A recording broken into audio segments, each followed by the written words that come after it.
In the slum of Alacuco, where the tin roofs clanged with every raindrop and the air smelled of unkept promises, lived a young man named Tund. Tund had grown up in a small one-room apartment with peeling yellow paint, a broken ceiling fan, and the constant sound of generators humming in the background. His mother sold groundnuts by the roadside while his father, once a hopeful mechanic, had become bedridden after an accident no one could afford to treat. Tund's friends had slowly trickled out of the neighborhood, some by the illusion of scholarships, others by the lure of illegal ventures that ended in either riches or ruin. He saw their stories unfold in silence, envy wrestling with fear inside him. He often stared into the sky at night, whispering his desire for more. More than rice once a day. More than mending slippers for 500 Nigerian nairas a week. More than watching his mother cry behind the zinc shack when the landlord threatened again. He believed there had to be a way, a shortcut, an open door, if only he was bold enough to step through.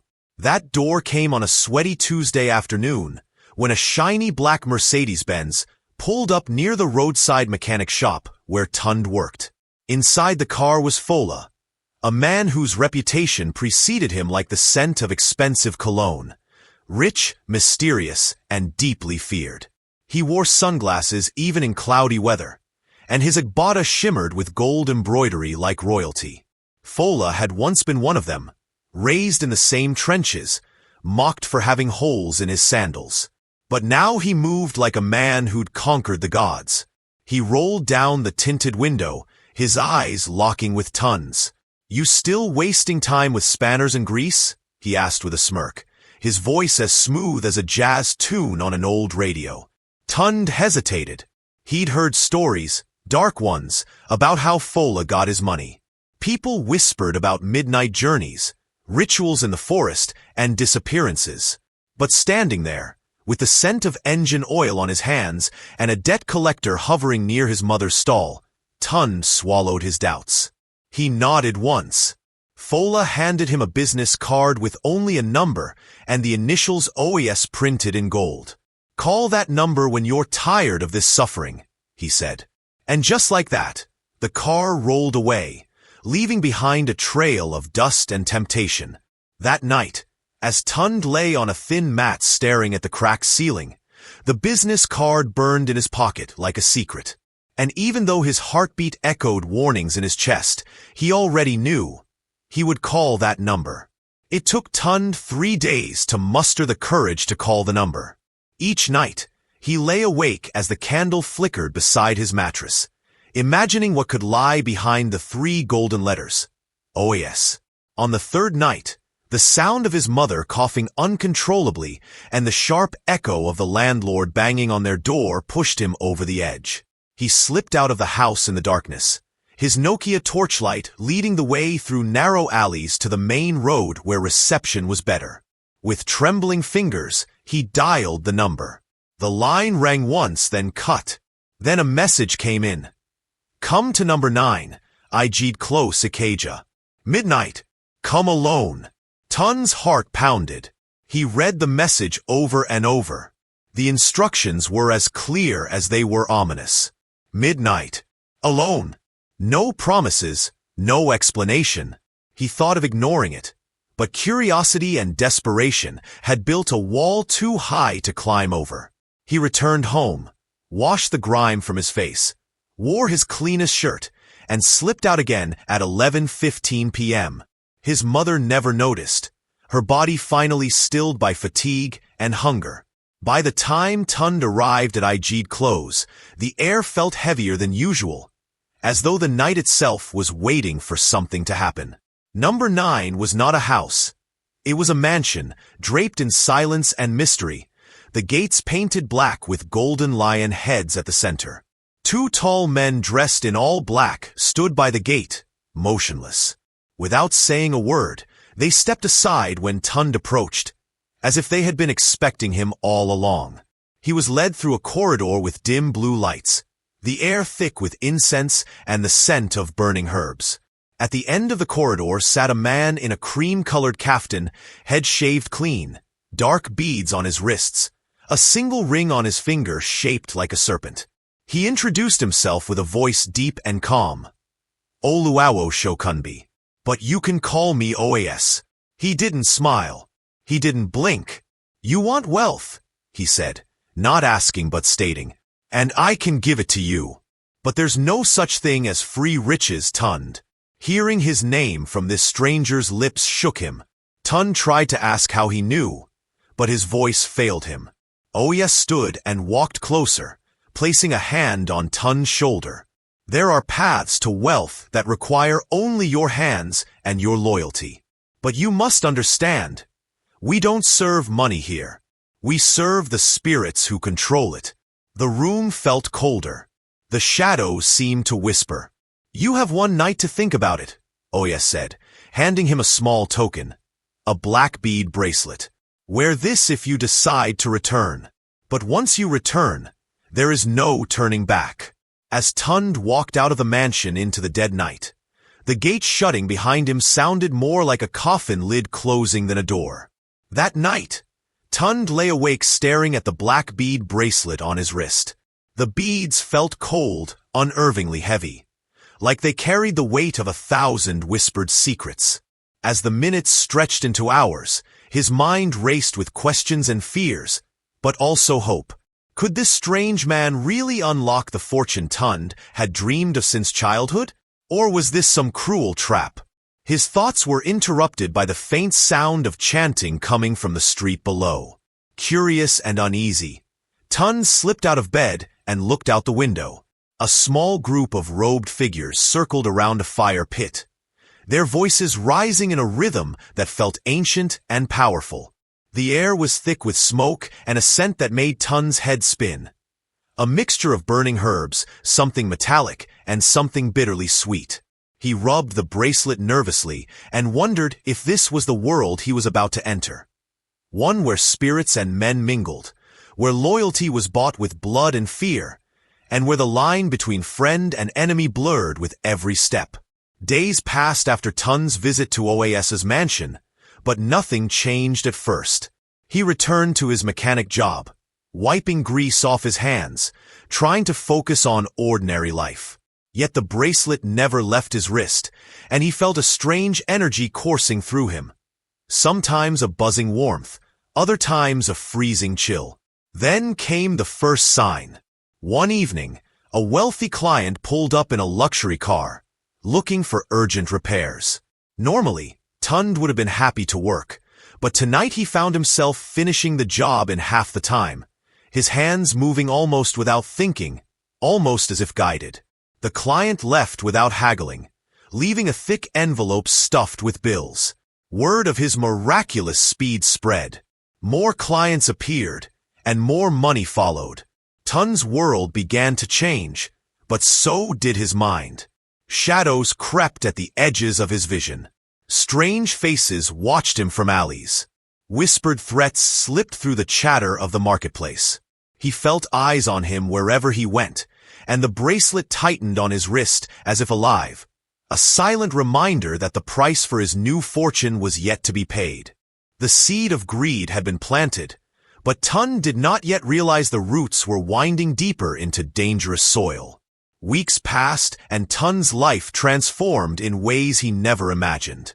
The small mechanic workshop became a bustling hub, and his savings grew faster than he could count.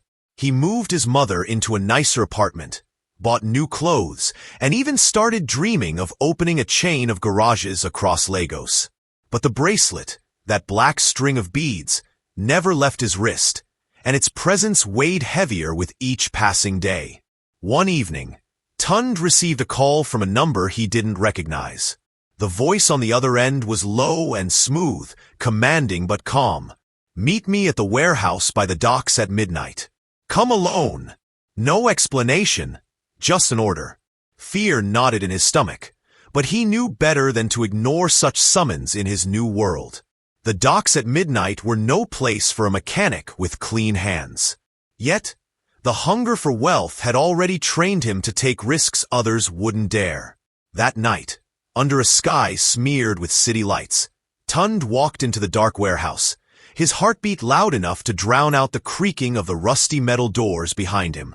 Inside, the warehouse was cold and filled with shadows that seemed to slither across the walls. A group of men stood waiting, faces unfamiliar but eyes sharp and calculating. At their center was a man who introduced himself as Bayo, an associate of Oas. He smiled thinly, a smile that didn't reach his eyes. "Tund, you've done well so far," he said. "But now it's time for your first test." Tund's heart jumped. "Test?" he asked, voice cracking. Bayo nodded. "You've proven you can earn money. But can you protect it? Can you be trusted when the stakes are high?" The men handed Tund a thick envelope and told him to deliver it to a man at the edge of the city, a place known for danger and whispers of violence. No questions. No delays. The price for failure? They didn't say, but the threat was clear in the cold gleam of their eyes. Tund left the warehouse trembling, the envelope heavy in his hands. He was about to cross a line from which he might never return, and the bracelet felt like it was burning his skin, reminding him that the spirits were watching. The journey to the city's outskirts felt like stepping into another world. A place where streetlights flickered weakly and shadows ruled the streets. The envelope in Tund's hand felt heavier with every step, as though it contained not just money, but the weight of his very soul. The people he passed eyed him with suspicion, some whispering under their breath, others crossing the road to avoid him. His usual confidence was replaced by a creeping dread. What exactly was he carrying? What kind of man awaited him at the end of this dark journey? The further he walked, the more he realized that this wasn't just a simple delivery. It was a test of his courage and possibly his morality. His mind raced with stories of what could go wrong. Robbery, betrayal, violence. Yet, the bracelet on his wrist pulsed softly, a constant, unnerving reminder that he was tied to something far bigger than himself. When he finally reached the dilapidated building where the man was supposed to be, Tund's breath caught in his throat. A lone figure stood under a flickering street lamp, hands shoved deep in pockets, watching him with unreadable eyes. Tund approached cautiously, his heart thudding like a drum. He handed over the envelope without a word. The man opened it, glanced inside, then looked back at Tund with a slight nod. "You're braver than you look," he said quietly. Before Tund could ask any questions, the man disappeared into the night, leaving Tund alone in the cold. As he turned to leave, he felt eyes on him again, watching, waiting. His phone buzzed. A message from an unknown number. Good. But remember, this is only the beginning. Panic and exhilaration warred inside him. He had passed the test, but the path ahead was dark and twisted, and Tund wasn't sure if he could find his way back. Returning home that night, Tund felt different. Not just because of the envelope he'd delivered, but because he could feel the invisible chains tightening around his life. The bracelet on his wrist seemed to pulse with every beat of his heart, a reminder of the pact he had unknowingly entered. He thought of his mother's tired smile, the small comforts he had brought her, and how easily it could all unravel if he faltered. His dreams of wealth now seemed tangled with shadows he did not yet understand. Tund's nights became restless, filled with uneasy dreams of fire and water, spirits and whispers, warnings he didn't yet know how to interpret. But ambition drowned out fear. He told himself this was only the beginning, that each step brought him closer to the life he deserved. Yet deep inside, a voice warned him. The path to riches was lined with sacrifices not everyone survived. Days blurred into nights as Tund's fortunes grew faster than ever. He was no longer just a mechanic. He was a man with influence, power, and connections. But with every new deal, every new client, a shadow followed him. Strange phone calls in the dead of night, sudden visits from men who never spoke but whose eyes threatened violence. Rumors whispered through the city, about a man wearing a cursed bracelet, about debts owed not to banks or men, but to forces unseen. Tund tried to brush it off, focusing instead on the rising numbers in his bank account, the new cars, the upgraded apartment. But the more he gained, the more the price revealed itself. Old friends vanished, trust grew scarce, and the line between right and wrong blurred until Tund no longer recognized himself. Wealth had come, but it had come with chains. Chains forged in darkness, and no one had told him how to break free.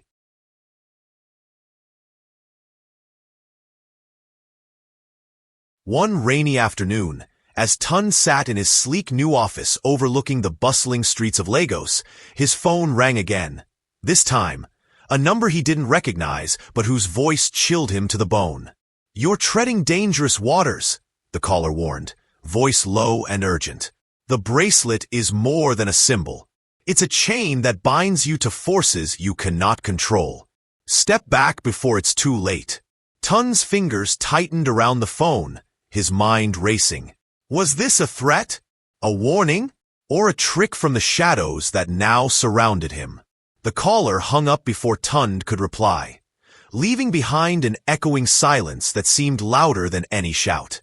His heart pounded with the weight of 1,000 questions, but pride and desperation pushed him to silence the doubts. Wealth had become a drug, a hunger that wouldn't be sated by fear or caution. He had come too far to stop now. That evening, Tund met with OAS in a quiet upscale lounge, a place that smelled of expensive whiskey and power. OAS smiled his cold, knowing smile, watching Tund with eyes that seemed to pierce through his soul. "You've done well, but the path grows darker," he said. "The wealth you seek isn't just money, Tund. It's influence, secrets, and sacrifices. You must be ready." Tund nodded, though his insides twisted with unease. "What sacrifices?" he asked. OAS's smile deepened. "That's for you to discover. And once discovered, you cannot turn back." The bracelet on Tund's wrist suddenly felt like a shackle instead of a charm. As they parted, Tund knew one thing. The stakes had risen, and his life was no longer his own to control. The question was whether he still had a choice at all. That night, Tund lay in his lavish new apartment, but luxury brought no comfort. The walls, once a symbol of success, now felt like a cage closing in. His mind replayed the warning from the mysterious caller and the chilling conversation with OAS. He wondered how many others had walked this path before him, and what became of them.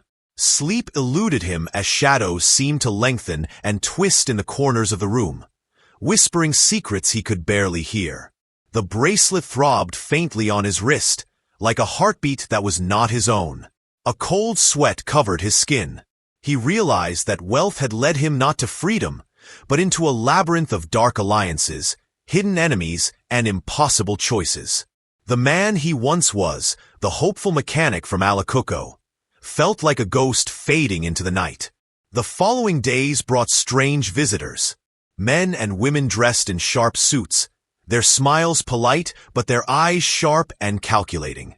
They came with offers and demands. Partnerships with no clear terms, favors owed in silence, threats wrapped in pleasantries. Tund found himself pulled deeper into a world where trust was currency more valuable than money, yet just as fleeting. One evening, a woman with sharp eyes and a voice like velvet called herself Ada. She told Tund that the bracelet connected him to a network of power beyond Lagos, beyond Nigeria, and that his every move was being watched. "You have become a player," she said. "But the game is rigged. The question is, who will control you first, the spirits or the men?" Tund's breath caught in his throat. He knew the answer wasn't simple, and that the fight for control was just beginning. Tund's days became a blur of meetings, whispered deals, and cautious alliances. Every new opportunity came with a price tag that grew heavier by the hour. He felt himself slipping away. The vibrant young man who dreamed of lifting his family from poverty was fading, replaced by a shadow hunched under the weight of secrets and threats. Late at night, when the city finally quieted, Tund found himself staring at the bracelet, its black beads now dull and ominous, almost pulsating with a life of their own. He questioned the choices that had led him here, wondering if the wealth was worth the cost of his humanity. The spirits he had promised loyalty to seemed less like guardians and more like jailers, and the men he worked with carried knives hidden beneath their smiles. Each decision pulled him deeper into a maze of deception, and every path seemed lined with danger and despair. One evening, Ada appeared again, this time with a grave warning. "You're at a crossroads, Tund," she said softly, her eyes searching his. "You can try to break free, but know this. The spirits demand repayment, and the men demand obedience. Neither will let you go easily." Tund clenched his fists, anger and fear wrestling inside him. "How do I get out?" he asked, voice trembling. Ada shook her head. "There's no easy way. You must choose your path. One leads to ruin, the other to power, but both demand sacrifices you may not be ready to make." That night, Tund lay awake, the weight of her words crushing him. His dreams of riches were now tainted with dread, and the bracelet's curse felt more real than ever. The question wasn't whether he could survive, but how much of himself he was willing to lose. The days grew darker for Tund. The world he had entered was not just dangerous, it was suffocating. His phone buzzed incessantly with coded messages and demands from unseen masters. The men he had once admired now showed their true faces, ruthless, impatient, and merciless. At every turn, Tund felt the noose tighten around his neck, and the bracelet's weight on his wrist became unbearable, a constant reminder that he was no longer free. Even his closest allies seemed distant, their smiles hiding ulterior motives.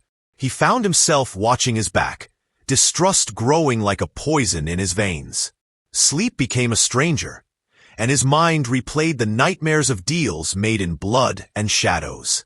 He was trapped, tangled in a web of greed and fear, with no clear way out. One night, a violent knock shattered the silence. Men stormed into his apartment, faces obscured by masks, weapons drawn. Tund barely had time to react before they seized him, dragging him into the dark streets. They brought him to an abandoned warehouse, cold and empty except for the harsh glare of a single bulb. There, a figure stepped forward. It was Oes, his expression unreadable. "You've done well, Tund," he said, voice cold. "But it's time to pay the price." Tund's heart sank. "What price?" he demanded, desperation creeping into his voice. Oes smiled darkly. "The price for wealth is never free. Tonight, you will understand what that means." As the men closed in, the bracelet seemed to burn his skin, and Tund realized that his fight for riches had led him into a darkness he might never escape.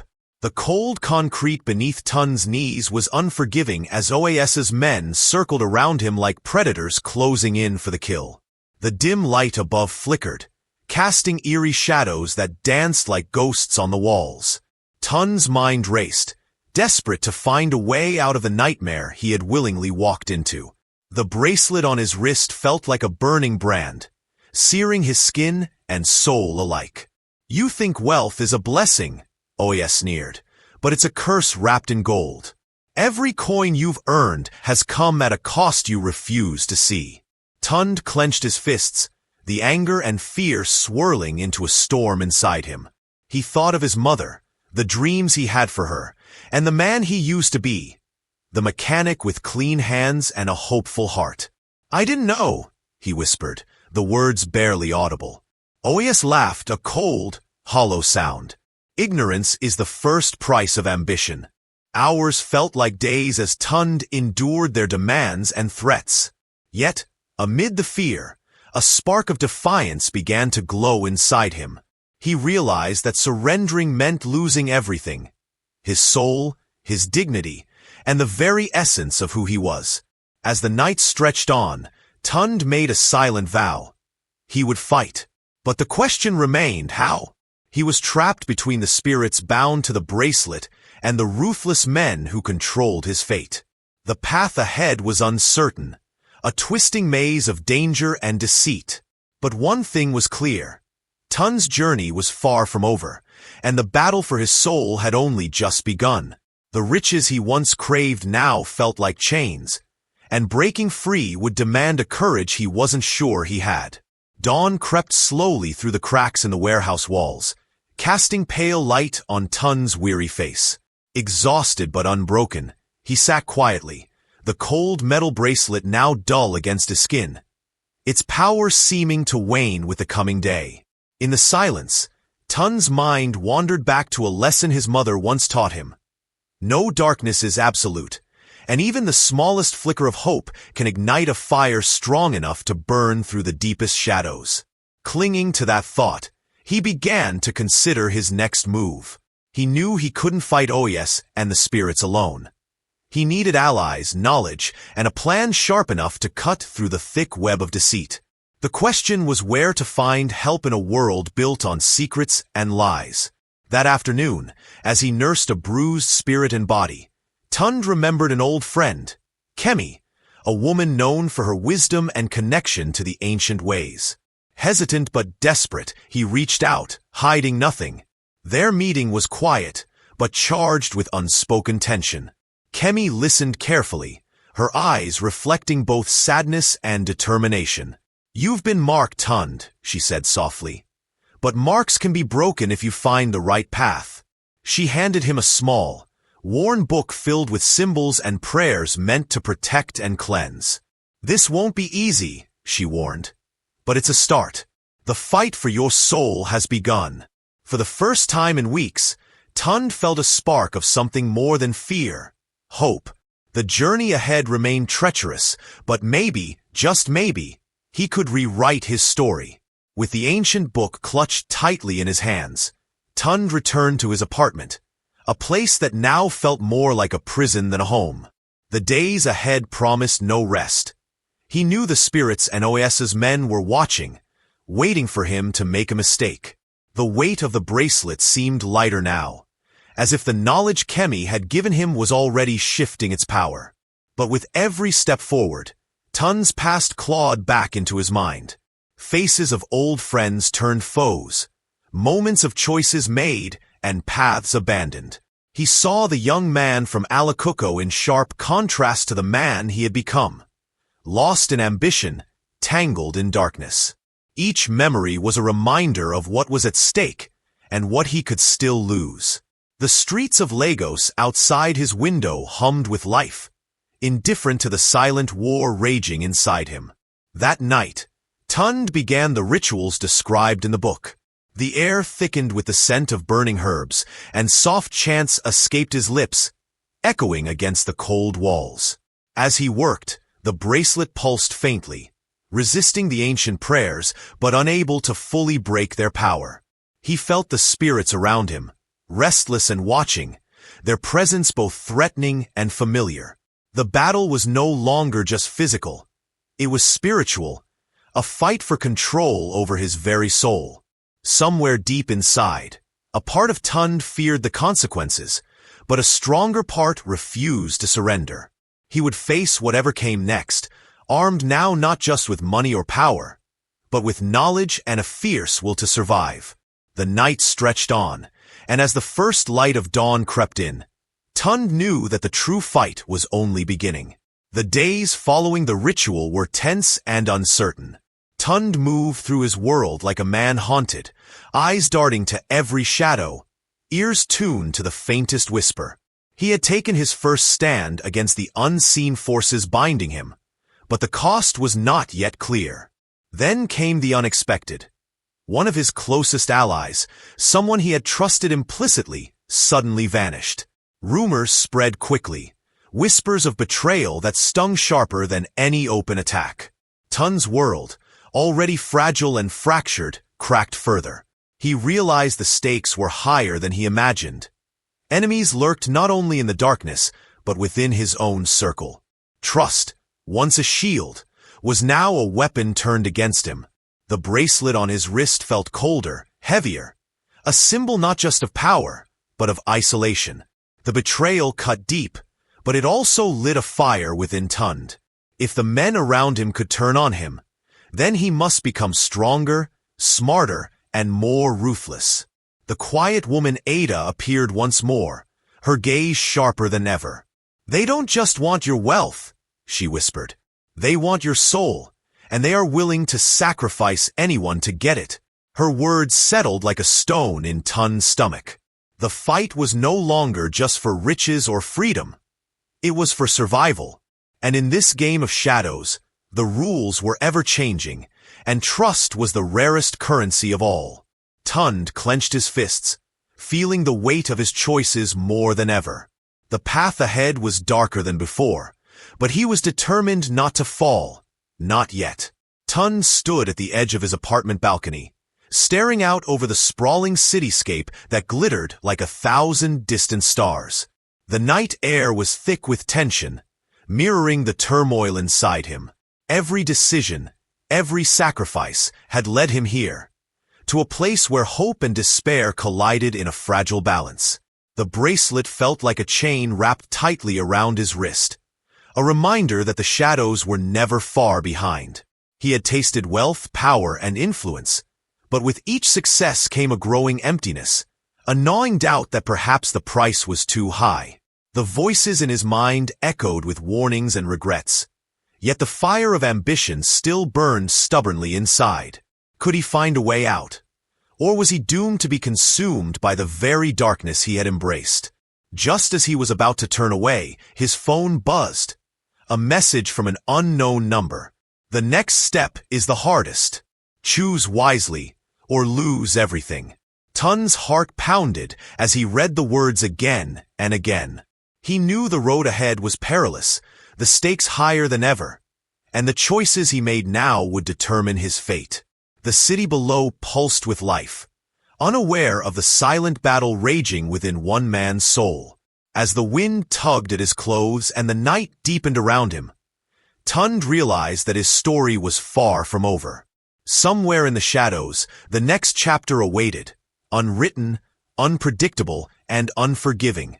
And with that thought, he stepped back from the edge, ready to face whatever darkness came next.